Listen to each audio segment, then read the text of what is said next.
Hi guys, so it appears that Bitcoin has found itself a new local top just up here, coming in at the 45,879. We saw a bit of a move to the downside, back towards the 50 EMA, 50 SMA. So we have the 50 EMA at the red line, that's coming in at 44,550. The yellow line is the 50 SMA, coming in at $44,474, right? And so looking at this, I think we still got some progression back down. We're probably going to test and maybe even lose the 50 EMA, 50 SMA.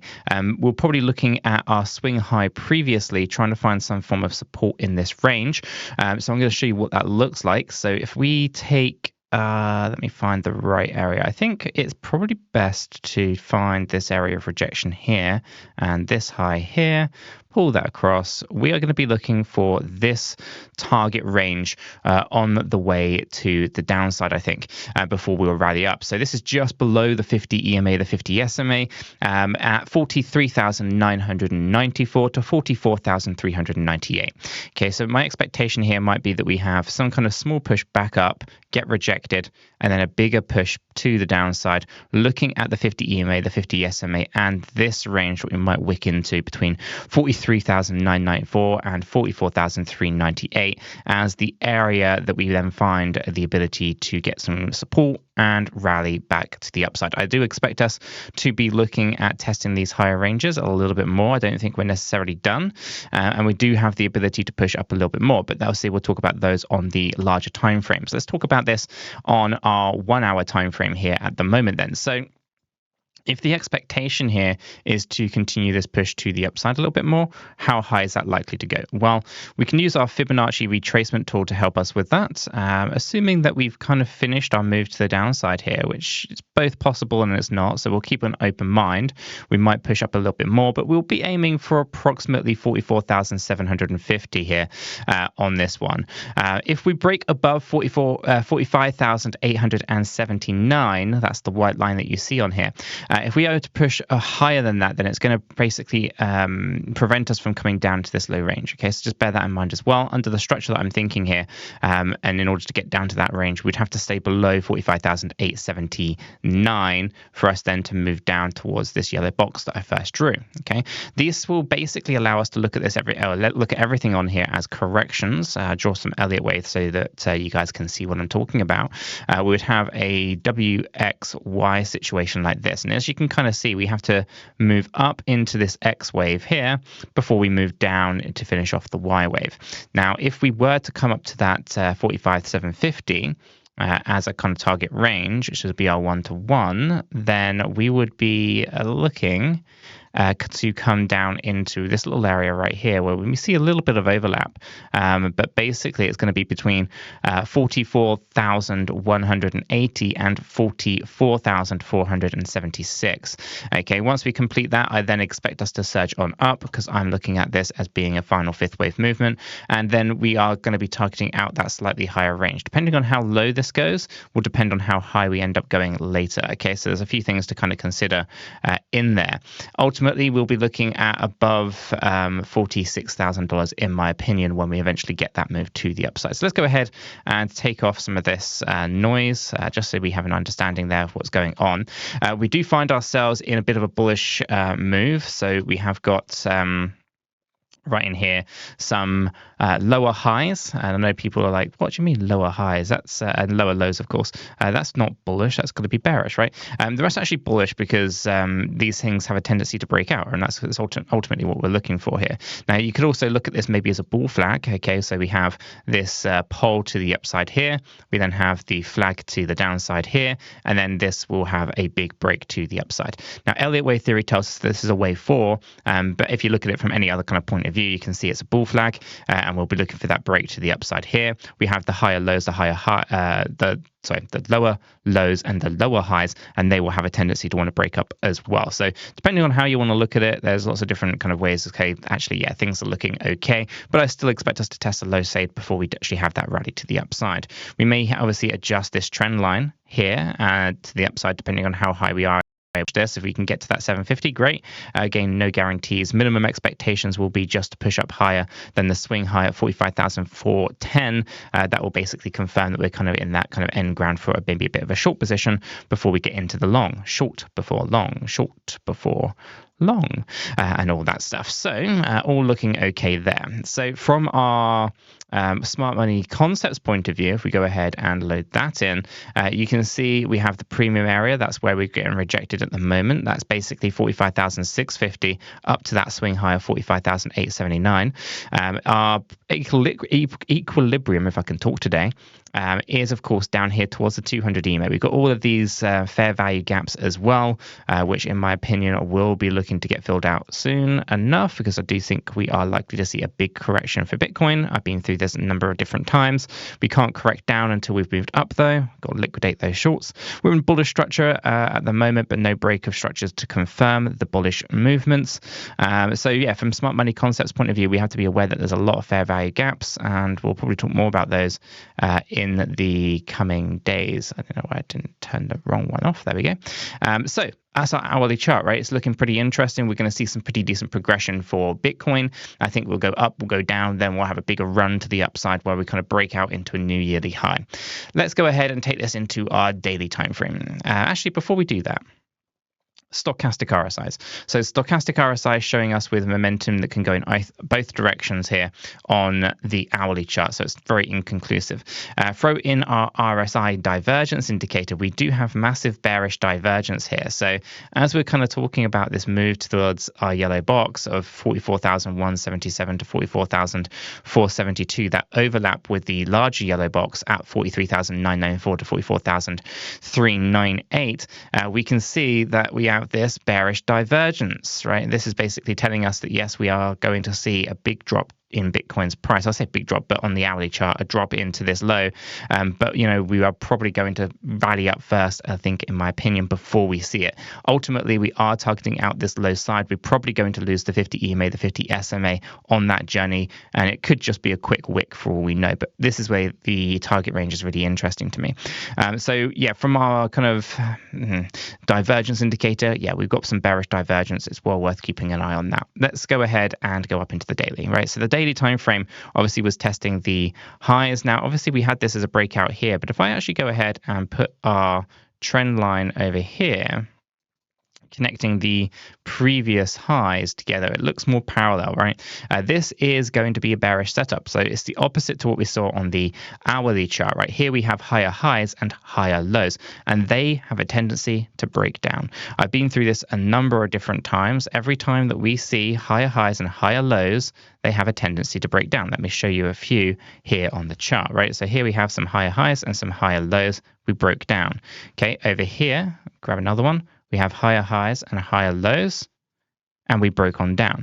Okay, you can see them time and time again, right? A lot of people get really confident and bullish when they start seeing higher highs and higher lows, but what tends to happen is you lose them and you go to the downside.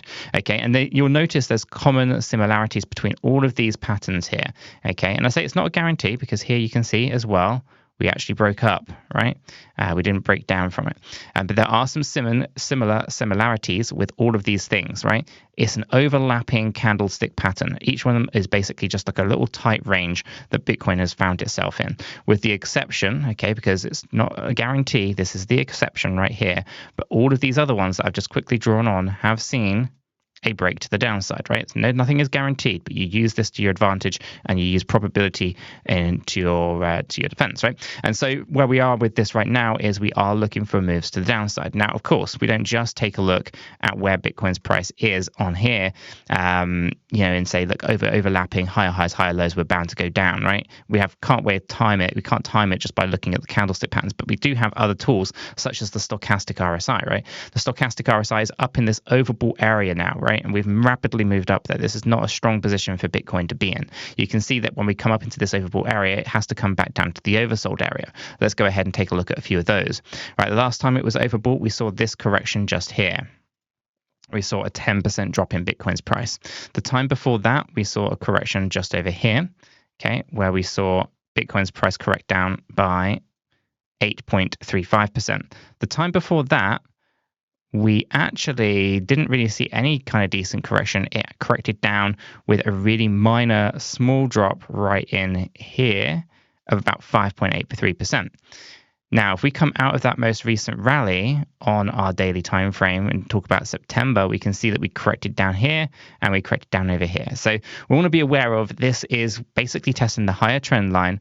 There's a possibility that we do see a significant drop, maybe of 10%, to get us down to the low end of the trend line. Okay, so it's not all, bullish movements can't ever go down. There's never a correction. I think a lot of retail investors are about to be woken up quite rudely to a potential move to the downside on BTC.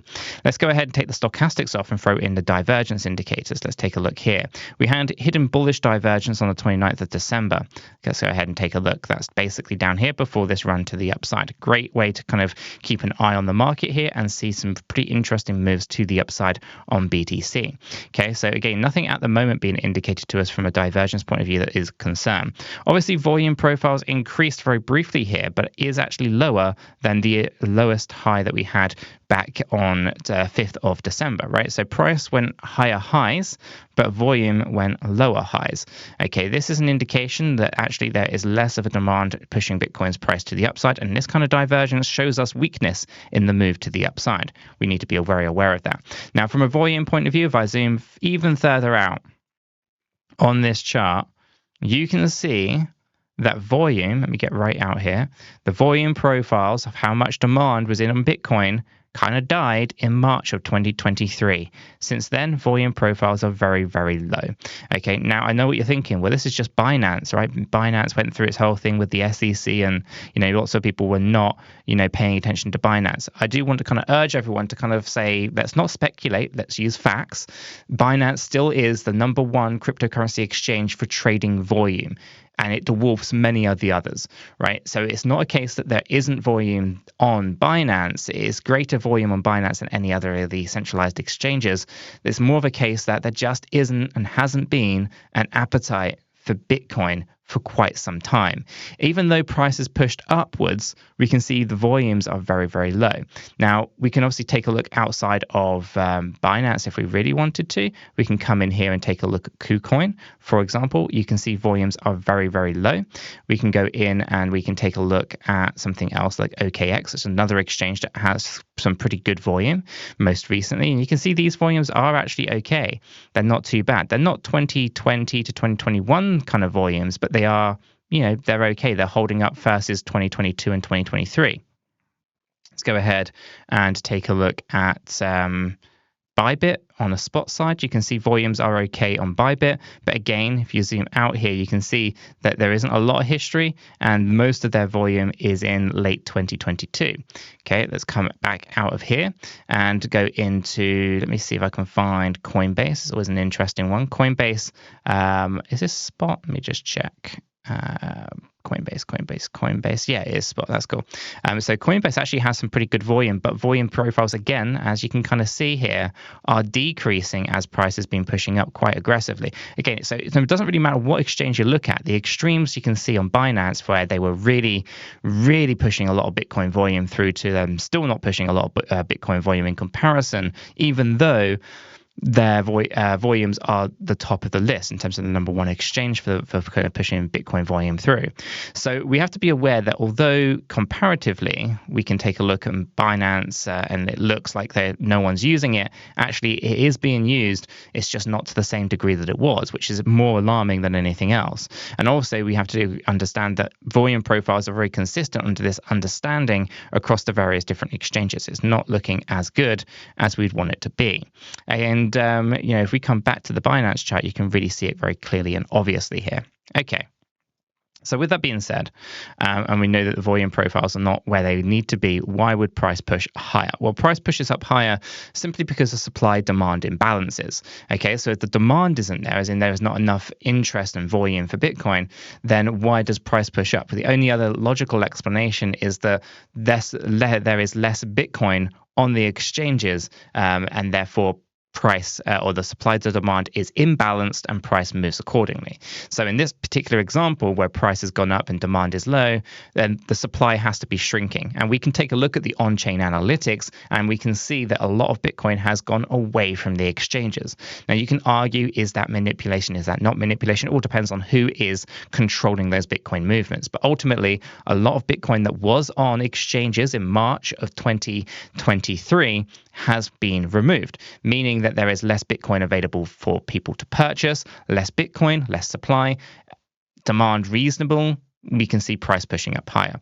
So we'll argue that there's probably some kind of element to manipulation of price through the supply demand metrics, or maybe it's not manipulation, maybe it's just pure coincidence with mass withdrawals of Bitcoin on the exchanges. Either way, we're going to be in for a bit of a change one way or another, right? And what I mean by that is that when we see the Bitcoin spot ETFs, we're either going to see an increase in demand that completely dwarfs the supply and we go up to $100,000, $200,000, $300,000 Bitcoin, right? Possible. Or we see the opposite and we see all that Bitcoin that was leaving the exchanges go back to the exchanges to be sold. And as a result, Bitcoin's price goes down to maybe $40,000, $30,000, $20,000, right? And so one of these things is going to unfold for us for Bitcoin. And it's a case of which side of the coin do you land, right? What side of the argument are you in favor of, right? Are you believing that actually we are likely to see a big sell the news event? Or is this the big catalyst that we're going to see push crypto to those new all-time highs? But why don't you go ahead and check out this video right here where I discuss whether or not the Bitcoin ETFs will be a sell the news event.